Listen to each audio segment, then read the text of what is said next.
When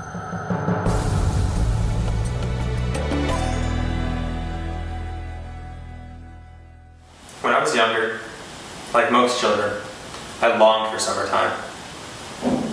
Later bedtimes, soccer practices, sunny days at the beach filled me with joy. It was the best time of the year.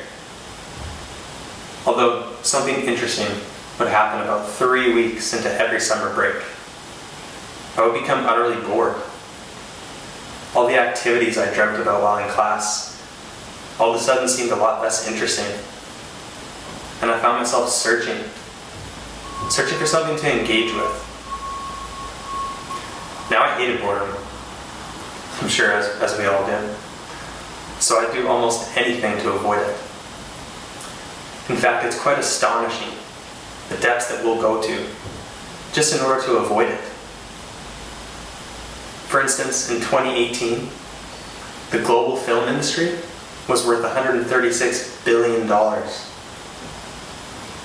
And the average professional athlete's annual salary is 20 times that of the average doctor.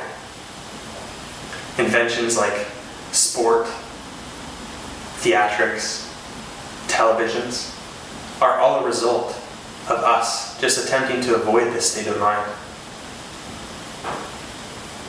Now, it's only in hindsight that I came to realize the true brilliance of my boredom as a child. See, the more bored I was, the more creative I would have to become in order to entertain myself. See, if I was bored listening in class, the answer could be as simple as chatting with the person beside me. But the more difficult it became to distract my attention, the more innovative I was.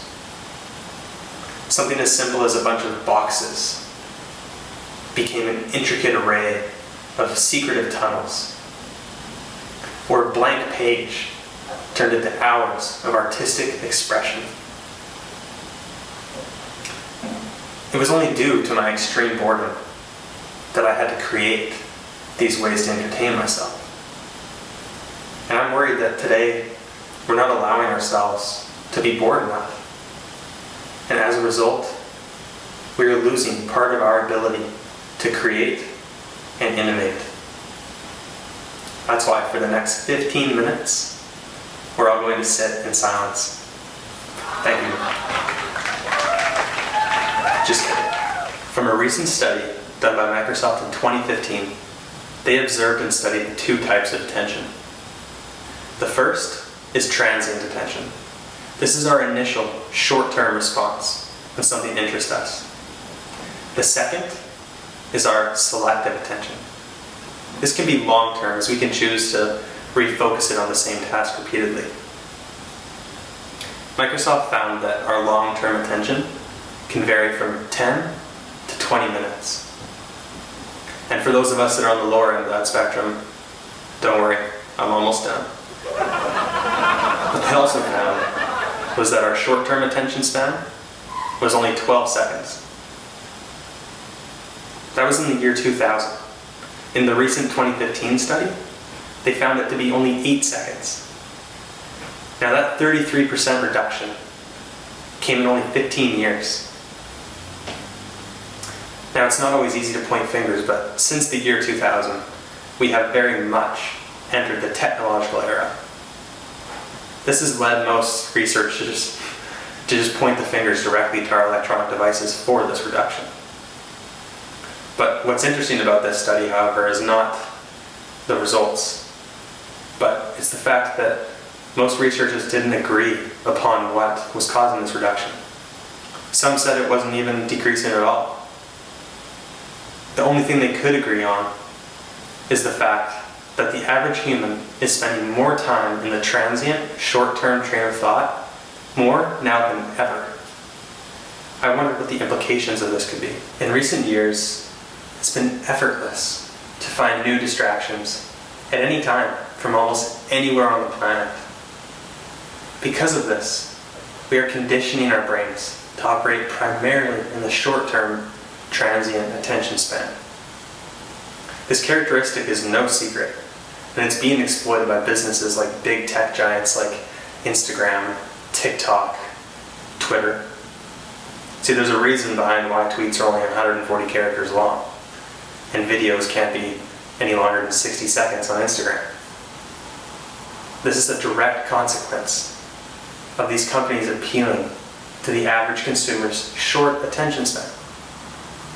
Now, I'm sure we've all enjoyed wasting a few minutes while on our phones while we're waiting in an airport terminal or commuting to work. But I think what we're missing out on by doing this is a chance to create, a chance to reflect, and think critically. What if Isaac Newton was too distracted by his phones to ever see that apple drop from the tree? We might never have known what force is confining us to Earth's surface. In Stephen Johnson's talk, Where Ideas Come From, he emphasizes that idea and creation are oftentimes spontaneous. It usually isn't the result of a single epiphany, but a sequence of thoughts, rather, that build upon one another and are amended over time. Now, this sequence of thought requires a great deal of attention and deep thought. Now, he claims a coffee shop to be the place where ideas mingled and people bounced ideas off one another. However, today's coffee shop is often just individuals interacting with their personal devices. See, while we're busy staying connected with others, I fear that we may be losing a much deeper connection with ourselves. Galileo, Nikola Tesla, Bill Gates, and Elon Musk, they've all contributed different forms of brilliance to the world. But what's similar in all of them is that when faced with a curiosity or a problem, they solve it. Now, how do we develop this habit, this drive for problem solving?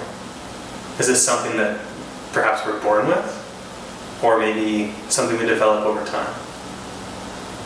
Well, what children's psychologists say is that one of the first and most significant problems that a child faces is what to do when they're alone.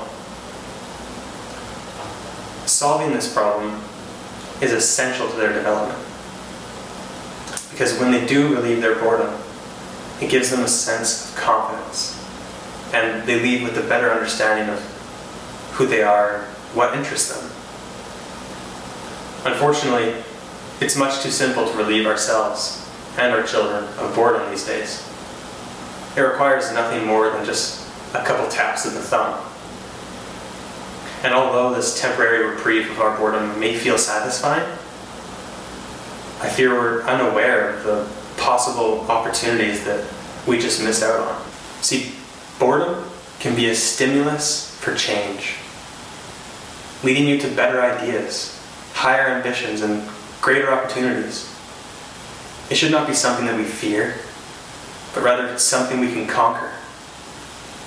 A quote by Danish philosopher Søren Kierkegaard is, "The more a person limits himself, the more resourceful he will become."